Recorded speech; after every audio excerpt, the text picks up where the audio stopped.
Gods of the North by Robert E. Howard. Across the red drifts and mail-clad forms, two figures glared at each other. In that utter desolation, only they moved. The frosty sky was over them, the white, illimitable plain around them, the dead men at their feet. Slowly through the corpses they came, as ghosts might come to a tryst through the shambles of a dead world. In the brooding silence, they stood face to face. Both were tall men, built like tigers.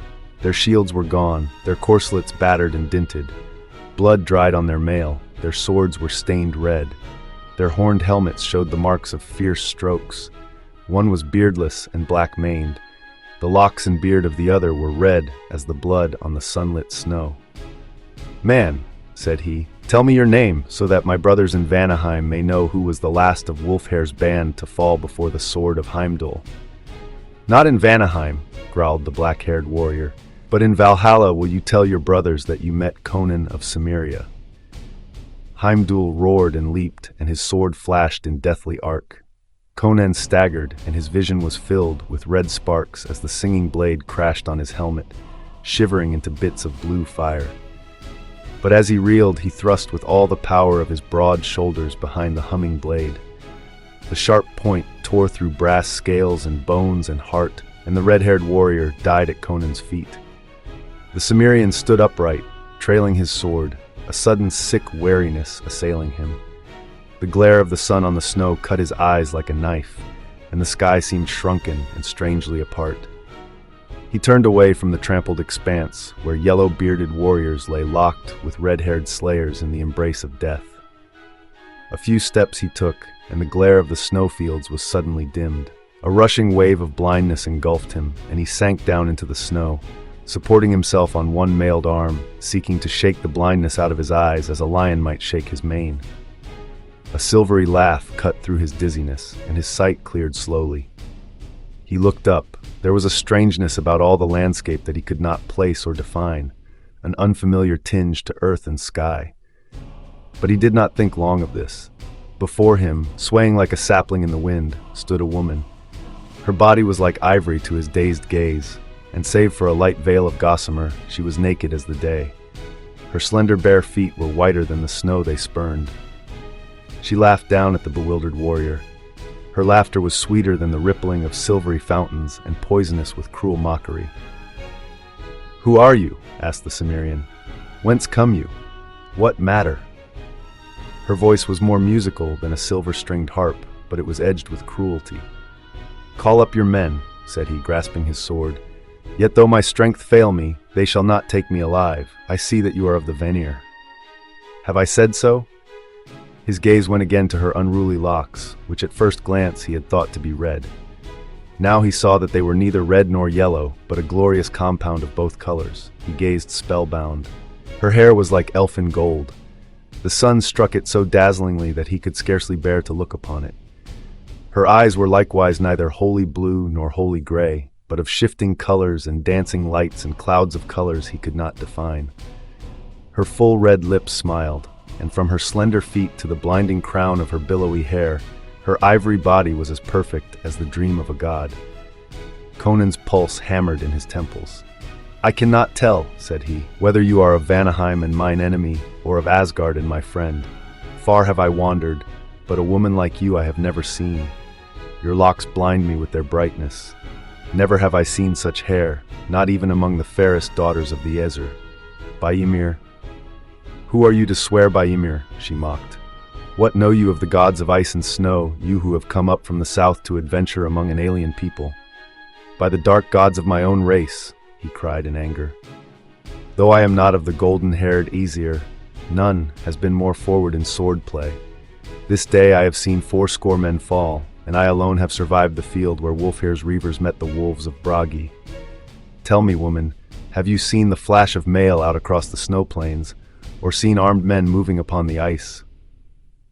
"I have seen the hoarfrost glittering in the sun," she answered. "I have heard the wind whispering across the everlasting snows."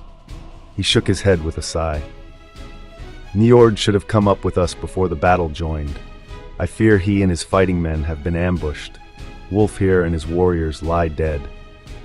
I had thought there was no village within many leagues of this spot, for the war carried us far, but you cannot have come a great distance over these snows, naked as you are. Lead me to your tribe, if you are of Asgard, for I am faint with blows and the weariness of strife. My village is further than you can walk, Conan of Cimmeria, she laughed. Spreading her arms wide, she swayed before him, her golden head lolling sensuously, her scintillant eyes half-shadowed beneath their long silken lashes. Am I not beautiful, O man? Like dawn running naked on the snows, he muttered, his eyes burning like those of a wolf. Then why do you not rise and follow me? Who is the strong warrior who falls down before me? She chanted in maddening mockery. Lie down and die in the snow with the other fools, Conan of the black hair. You cannot follow where I would lead. With an oath, the Cimmerian heaved himself up on his feet, his blue eyes blazing, his dark, scarred face contorted. Rage shook his soul, but desire for the taunting figure before him hammered at his temples and drove his wild blood fiercely through his veins. Passion, fierce as physical agony, flooded his whole being, so that earth and sky swam red to his dizzy gaze. In the madness that swept upon him, weariness and faintness were swept away. He spoke no word as he drove at her, fingers spread to grip her soft flesh. With a shriek of laughter, she leaped back and ran, laughing at him over her white shoulder. With a low growl, Conan followed. He had forgotten the fight, forgotten the mailed warriors who lay in their blood, forgotten Niord and the reavers who had failed to reach the fight. He had thought only for the slender white shape which seemed to float rather than run before him. Out across the white, blinding plain the chase led. The trampled red field fell out of sight behind him, but still Conan kept on with the silent tenacity of his race. His mailed feet broke through the frozen crust. He sank deep in the drifts and forged through them by sheer strength. But the girl danced across the snow light as a feather floating across a pool. Her naked feet barely left their imprint on the hoarfrost that overlaid the crust. In spite of the fire in his veins, the cold bit through warrior's mail and fur-lined tunic, but the girl in her gossamer veil ran as lightly and as gaily as if she danced through the palm and rose gardens of Poitin. On and on she led, and Conan followed. Black curses drooled through the Cimmerian's parched lips. The great veins in his temples swelled and throbbed, and his teeth gnashed. "You cannot escape me," he roared. "Lead me into a trap, and I'll pile the heads of your kinsmen at your feet. Hide from me, and I'll tear apart the mountains to find you. I'll follow you to hell." Her maddening laughter floated back to him, and foam flew from the barbarian's lips. Further and further into the wastes she led him. The land changed. The wide plains gave way to low hills, marching upward in broken ranges. Far to the north he caught a glimpse of towering mountains, blue with the distance, or white with the eternal snows. Above these mountains shone the flaring rays of the borealis. They spread fanwise into the sky, frosty blades of cold flaming light, changing in color, growing and brightening. Above him the skies glowed and crackled with strange lights and gleams. The snow shone weirdly, now frosty blue, now icy crimson, now cold silver. Through a shimmering icy realm of enchantment, Conan plunged doggedly onward, in a crystalline maze, where the only reality was the white body dancing across the glittering snow beyond his reach. Ever beyond his reach. He did not wonder at the strangeness of it all, not even when two gigantic figures rose up to bar his way.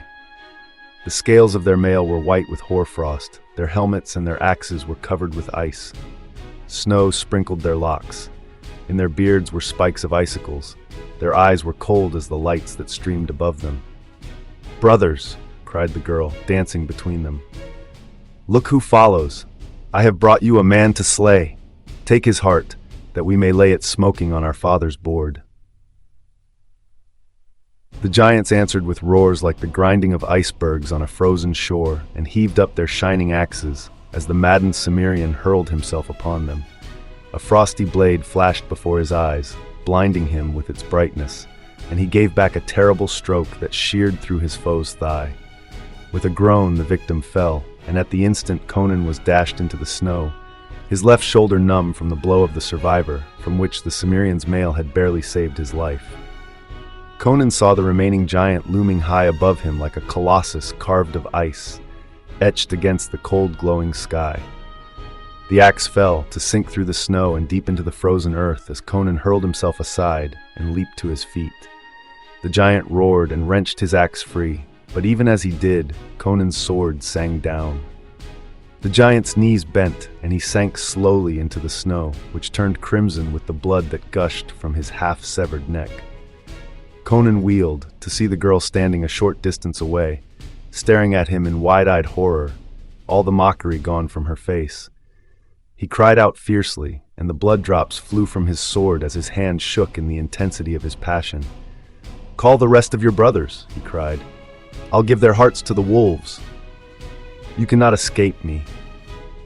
With a cry of fright, she turned and ran fleetly. She did not laugh now, nor mock him over her white shoulder. She ran as for her life, and though he strained every nerve and thew until his temples were like to burst and the snow swam red to his gaze, she drew away from him, dwindling in the witch fire of the skies, until she was a figure no bigger than a child, then a dancing white flame on the snow, then a dim blur in the distance.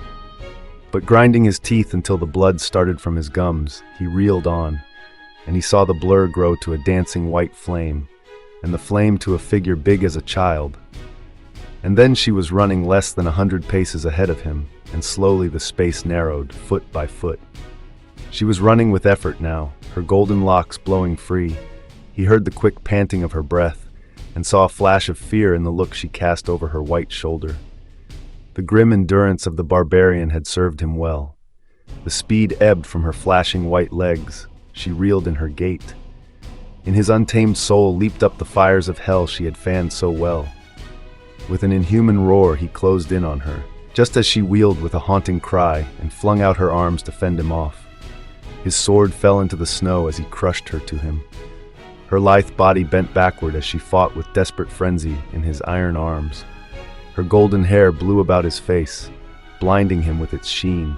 The feel of her slender body twisting in his mailed arms drove him to blinder madness. His strong fingers sank deep in her smooth flesh, and that flesh was cold as ice. It was as if he embraced not a woman of human flesh and blood, but a woman of flaming ice. She writhed her golden head aside, striving to avoid the fierce kisses that bruised her red lips. "You are cold as the snows," he mumbled dazedly. "I will warm you with the fire in my own blood." With a scream and a desperate wrench, she slipped from his arms, leaving her single gossamer garment in his grasp. She sprang back and faced him, her golden locks in wild disarray, her white bosom heaving, her beautiful eyes blazing with terror. For an instant, he stood frozen, awed by her terrible beauty as she posed naked against the snows. And in that instant she flung her arms toward the lights that glowed in the skies above her and cried out in a voice that rang in Conan's ears forever after, "Ymir! Oh, my father! Save me!" Conan was leaping forward, arms spread to seize her, when with a crack like the breaking of an ice mountain, the whole skies leaped into icy fire.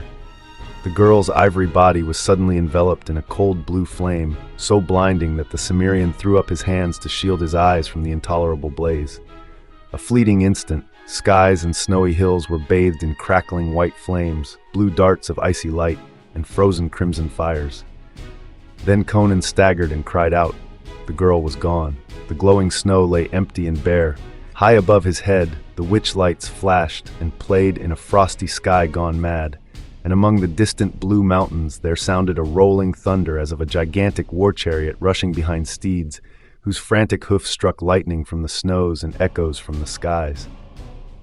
Then suddenly the borealis, the snow-clad hills and the blazing heavens reeled drunkenly to Conan's sight. Thousands of fireballs burst with showers of sparks, and the sky itself became a titanic wheel, which rained stars as it spun. Under his feet the snowy hills heaved up like a wave, and the Cimmerian crumpled into the snows to lie motionless. In a cold, dark universe whose sun was extinguished eons ago, Conan felt the movement of life, alien and unguessed. An earthquake had him in its grip and was shaking him to and fro, at the same time chafing his hands and feet until he yelled in pain and fury and groped for his sword. "He's coming to, Horsa," said a voice.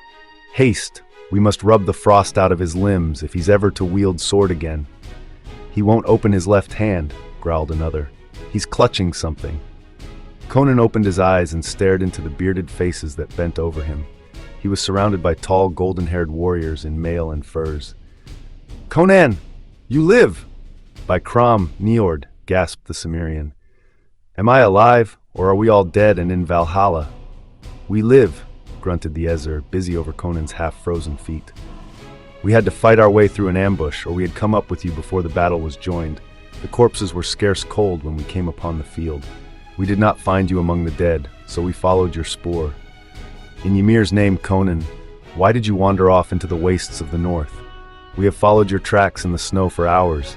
Had a blizzard come up and hidden them, we had never found you by Ymir." "Swear not so often by Ymir," uneasily muttered a warrior, glancing at the distant mountains. "This is his land, and the god bides among yonder mountains, the legends say." "I saw a woman," Conan answered hazily. "We met Bragi's men in the plains. I know not how long we fought. I alone lived. I was dizzy and faint. The land lay like a dream before me. Only now do all things seem natural and familiar. The woman came and taunted me. She was beautiful as a frozen flame from hell. A strange madness fell upon me when I looked at her, so I forgot all else in the world. I followed her. Did you not find her tracks, or the giants in icy mail I slew?" Niord shook his head. "We found only your tracks in the snow, Conan." "Then it may be I am mad," said Conan dazedly. "Yet you yourself are no more real to me than was the golden-locked witch who fled naked across the snows before me. Yet from under my very hands she vanished in icy flame." "He is delirious," whispered a warrior. "Not so," cried an older man, whose eyes were wild and weird. "It was Atali, the daughter of Ymir, the frost giant. To fields of the dead she comes, and shows herself to the dying. Myself, when a boy I saw her, when I lay half-slain on the bloody field of Walraven. I saw her walk among the dead in the snows, her naked body gleaming like ivory, and her golden hair unbearably bright in the moonlight. I lay and howled like a dying dog because I could not crawl after her. She lures men from stricken fields into the wastelands to be slain by her brothers, the ice giants, who lay men's red hearts smoking on Ymir's board. The Cimmerian has seen Atali, the frost giant's daughter." "Bah!" grunted Horsa. Old Gorm's mind was touched in his youth by a sword cut on the head. Conan was delirious from the fury of battle. Look how his helmet is dented. Any of those blows might have addled his brain. It was an hallucination he followed into the wastes. He is from the south. What does he know of Atali?" "You speak truth, perhaps," muttered Conan. "It was all strange and weird. By Crom," he broke off, glaring at the object that still dangled from his clenched left fist. The others gaped silently at the veil he held up. A wisp of gossamer that was never spun by human distaff. The end.